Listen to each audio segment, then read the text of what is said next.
A woman is missing. Her husband says she left for work. Early morning, New Year's Day. She grabbed her things, called an Uber, caught a flight to Washington, D.C., nothing unusual, just a work emergency. That was his story. But investigators had questions. Because there was no Uber. There was no flight. There was no record of her at any airport. Her phone had not moved. Her seat on a flight she had already booked sat completely empty 3 days later. And her husband, the man telling this story, had spent New Year's Day doing something that no innocent person has any business doing. He sat in front of his laptop at 4:52 in the morning and typed this into Google. Best ways to dispose of a body. 3 minutes later, another search. How long before a body starts to smell? Then another. Can identification be made from partial human remains? Then another. Can I use bleach to clean blood from wood floors? Then another. Can the FBI tell when you last accessed your phone? He visited a website called murder.com. He watched YouTube videos about body disposal. He searched more than a dozen times. Every search timestamp to the exact minute between 4:52 in the morning and the middle of that same afternoon. And while he was doing all of this, upstairs in that same house, 3 little boys were sleeping in their beds. 2 years old, 4 years old, 6 years old. They had no idea what their father was doing in that basement. They had no idea that their mother was already gone. They had no idea that the woman who called her own mother, her sister, and her maid of honor in the final hours of her life and reached nobody would never walk back through that front door again. Her name was Ana Walshe. She was 39 years old. She came to America from Serbia with nothing but ambition and rebuilt herself completely from scratch. She became a dual citizen. She became a senior executive at one of the most powerful real estate companies in the United States. She raised 3 sons. She built a life that took years of sacrifice to create, and her husband took all of it away from her in one night. Then he went shopping. He planned for everything, except getting caught. If this already has your attention, subscribe so you never miss a story like this one, like this video, so it reaches people who need to hear it. Now stay with me because it gets darker before it gets clearer. Ana was born in Belgrade, Serbia in 1983. Her birth surname was Ljubisic. She grew up in Belgrade, attended the 5th Belgrade Gymnasium, one of the most respected high schools in the country, and went on to earn a degree in French language and literature from the University of Belgrade. But Ana always had her sights set further than Europe. In 2005, she emigrated to the United States and started over completely from scratch. She found work in the hospitality industry, entry-level, long hours, hard floors. She worked at the inn at Little Washington. She was not the kind of woman who complained about where she started because she always knew where she was going. It was during her time at the Wheatley Hotel in Lenox, Massachusetts, that she is thought to have met the man who would become her husband, Brian Walshe. They married in 2016. They had 3 sons. They settled in Cohasset, a wealthy, quiet coastal town about 15 miles south of Boston. Ana became a dual American and Serbian citizen. And in February 2022, she landed the role she had spent years earning. Regional General Manager at Tishman Speyer, one of the most powerful real estate companies in the United States, managing major commercial properties in Washington, D.C. She was commuting constantly. Boston to Washington, Washington back to Boston. She kept a separate residence in D.C. for the working week and came home to Cohasset on weekends to be with her boys, who were 2, 4, and 6 years old at the time. People who knew her described her as a force. Her former colleague, Pamela Barty, told CNN she was a force to be reckoned with. A supermom who juggled a demanding career and 3 young children without ever making it look like a burden. She lifted people. She made things lighter just by being in the room. Brian Walshe was 47 years old at the time of Ana's death. On the surface, charming, educated, socially comfortable. But underneath that surface, by the time 2022 arrived, his life was in quiet collapse. In 2021, Brian had pleaded guilty in federal court to 3 counts of fraud. For years, he had been selling counterfeit Andy Warhol paintings to art collectors, pocketing money that was never his. He was now awaiting sentencing, confined to the home in Cohasset under house arrest, wearing an ankle monitor, not permitted to leave the state. When a federal judge finally sentenced him in February 2024, he received 37 months in federal prison and was ordered to pay $400,000 in restitution. So while Ana was building her career, flying between cities, and keeping the household running, Brian was stuck at home, humiliated, financially dependent on his wife, staring down federal prison. His own father had died in 2018 and left him literally nothing in his will. The document stated Brian received only his father's best wishes and nothing else. Brian had contested the will and lost. The contrast between Ana and Brian could not have been starker, and it was growing wider every single day. Prosecutors at trial argued Brian knew about an affair Ana had been having with a man in Washington, D.C., a man named William Fastow, who testified at trial. The defense denied Brian had knowledge of the affair, but prosecution testimony revealed Brian had been researching divorce in the period before Ana's death. Something the defense argued was about protecting family finances in anticipation of going to prison, not evidence of murderous intent. The jury would later decide whose version of events they believed. December 31st, 2022, New Year's Eve. The Walshes hosted a close friend named Jem Mutlu at their home in Cohasset. They had dinner together, they celebrated, they rang in the new year. Jem later testified at trial there was no tension, no argument, no indication that anything was wrong. It looked like a completely normal evening between friends. At some point after midnight, around 1 or 1:30 in the morning, according to Brian's own statement to police, Jem left and Brian and Ana went to bed. In the first hours of 2023, Ana made 3 phone calls. She called her mother, she called her sister, she called her maid of honor. All 3 calls went unanswered. It was the middle of the night. Nobody picked up. Those were the last calls Ana Walshe ever made. She was last seen at around 4 in the morning on January 1st, 2023. Her phone last pinged in the area of the family home in Cohasset at 3:14 a.m. on January 2nd, meaning her phone was still inside or near that house well into the following day, long after Brian would later tell police she had left for the airport. Prosecutors say Ana was killed inside that home in the early hours of New Year's Day while her 3 boys slept upstairs. There is no official cause of death because her body was never fully recovered.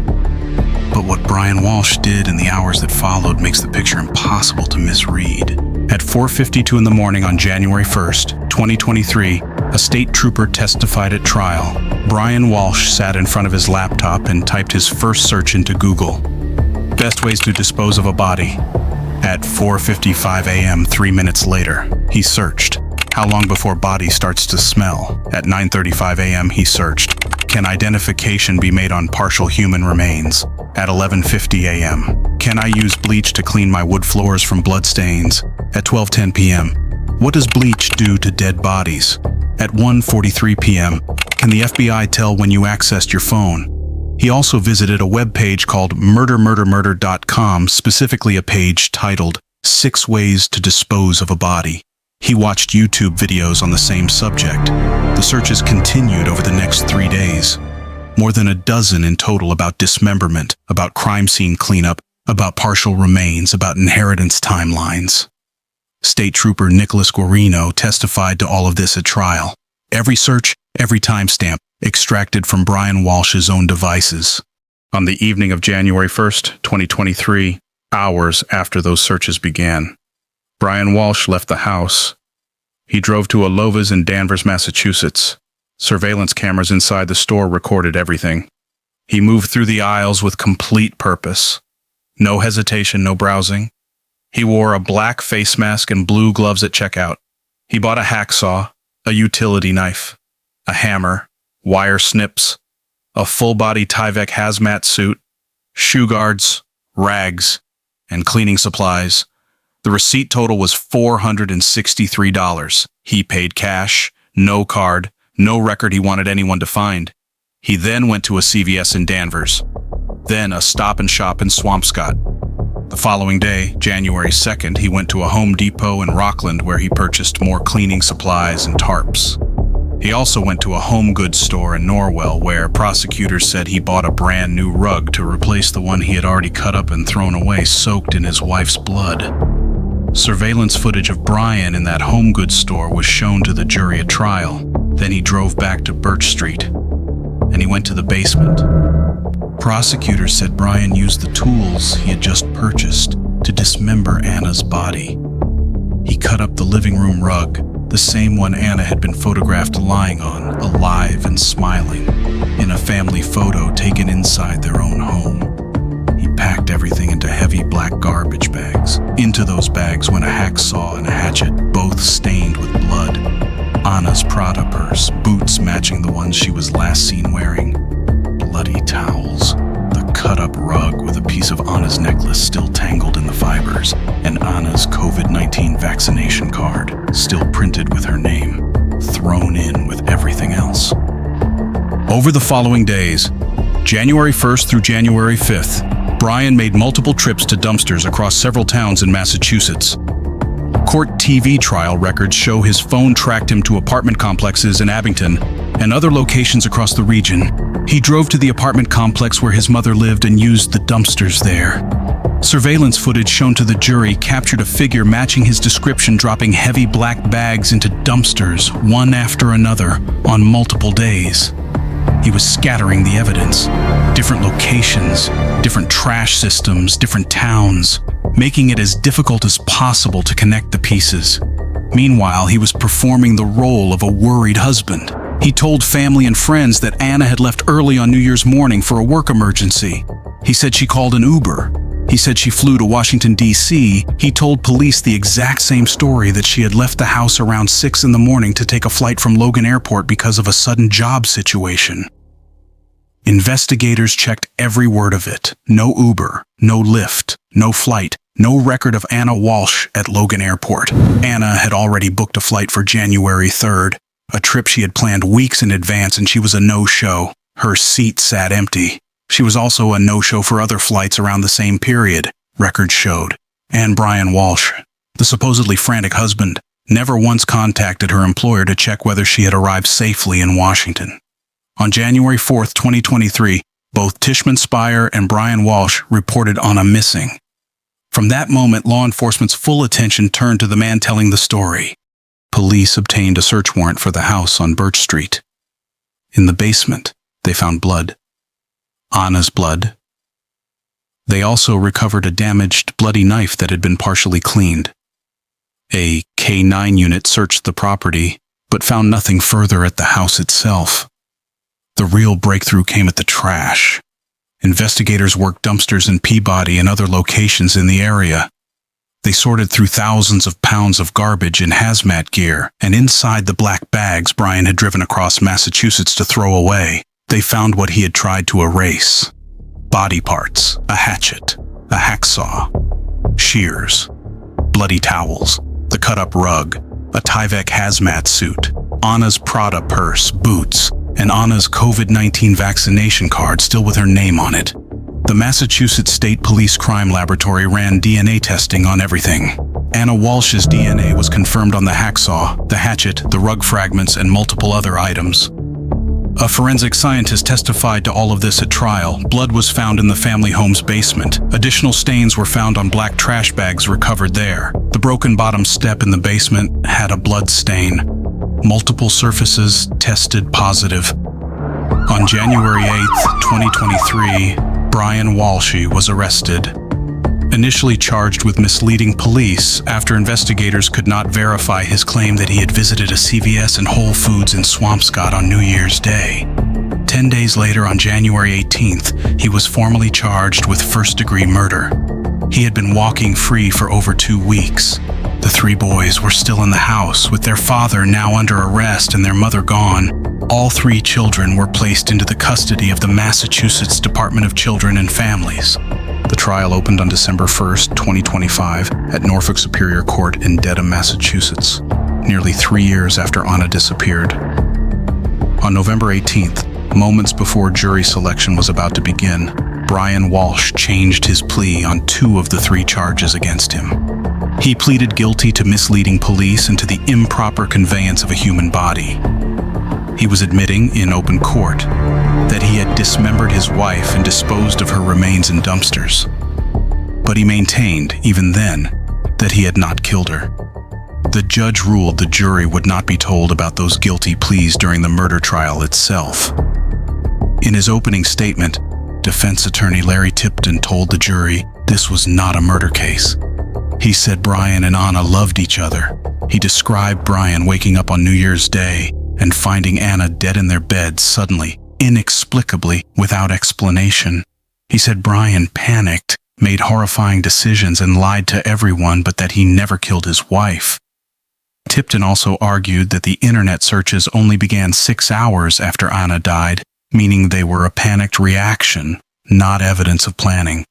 Prosecutors told a different story. Assistant District Attorney Ann Yass told the jury directly in her closing argument, Ana Walshe is dead because he murdered her. The prosecution called approximately 50 witnesses over 8 days of testimony.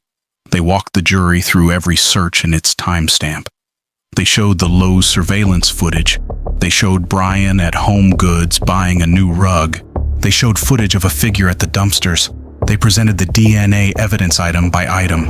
They showed the jury the photo of Ana lying alive on that living room rug, and then showed them the same rug, cut up and covered in her blood, recovered from a garbage bag. They also told the jury about the $2.7 million life insurance policy that Ana held, with Brian listed as the sole beneficiary, a marriage in crisis, a man facing federal prison, a wife who, prosecutors argued, he saw as both a financial lifeline and a source of deep personal humiliation. The defense had signaled strongly in its opening statement that Brian would take the stand. Judge Frenier herself noted in court that it appeared Brian would testify based on the defense's language. He never did. The defense rested without calling a single witness. Brian Walshe sat completely silent through the entire trial. The jury, deliberating for approximately 6 hours across 2 days, came back on December 15th, 2025. Brian Walshe stood at the defense table. He was holding a rosary. The forewoman stood. Guilty, first-degree murder. The jury had chosen the most serious charge available, meaning they believed the murder was deliberately premeditated, not a spontaneous act. Brian Walshe had no visible reaction. He was led out of the courthouse in handcuffs and shackles, and said nothing. Outside the courthouse, Norfolk County District Attorney Michael Morrissey told reporters they had heard from Ana's sister, who said simply, "Justice has been served." Morrissey said, "We agree wholeheartedly." 3 days later, on December 18th, 2025, Brian Walshe stood before Judge Diane Frenier for sentencing at Norfolk Superior Court in Dedham. Ana's sister Alexandra Dmitrievich addressed the court. She said losing Ana had left her family with an unbearable emptiness. She said she wakes up every morning hoping it was all just a terrible dream. Judge Frenier said she had received the sentencing memorandums and victim impact statements, including one submitted on behalf of Ana's children by the Massachusetts Department of Children and Families describing the devastating impact on them. The judge said directly, "It's clear to me that Ana was a bright light in the lives of many people. She lifted people up." She looked at Brian Walshe and said she simply could not reconcile the person his mother described in her letter with the person standing before her for sentencing. She called his actions barbaric and incomprehensible. She sentenced him to life in prison without the possibility of parole, the mandatory punishment for first-degree murder in Massachusetts. On top of that, she sentenced him to no less than 19 years for lying to police and no less than 2 years for the improper disposal of Ana's body. Both sentences to run consecutively with the life sentence, not alongside it. He will die in prison. Ana Walshe came to America in 2005. She rebuilt herself from zero in a country she was not born in, earned a career that took years of sacrifice to build, raised 3 sons, and became, by every account of people who knew her, someone who made wherever she went feel a little brighter. She was murdered by her husband in her own home on New Year's Day, while their children slept upstairs. Brian Walshe searched for how to get away with it. He visited a website about disposing of bodies. He bought a new rug at HomeGoods while his wife's remains were in garbage bags in his car. He performed the role of a worried husband while investigators sorted through trash in hazmat suits. He stayed free for over 2 weeks, and none of it was enough, because detectives did not stop, because DNA does not vanish, because a vaccination card with a woman's name on it thrown in a dumpster still carries the truth of who she was. Ana Walshe's body has never been found. There has been no funeral. Her family could not say goodbye the way they deserved to. The Catholic Church cannot hold a service without remains. Her 3 boys are in state custody, growing up without their mother.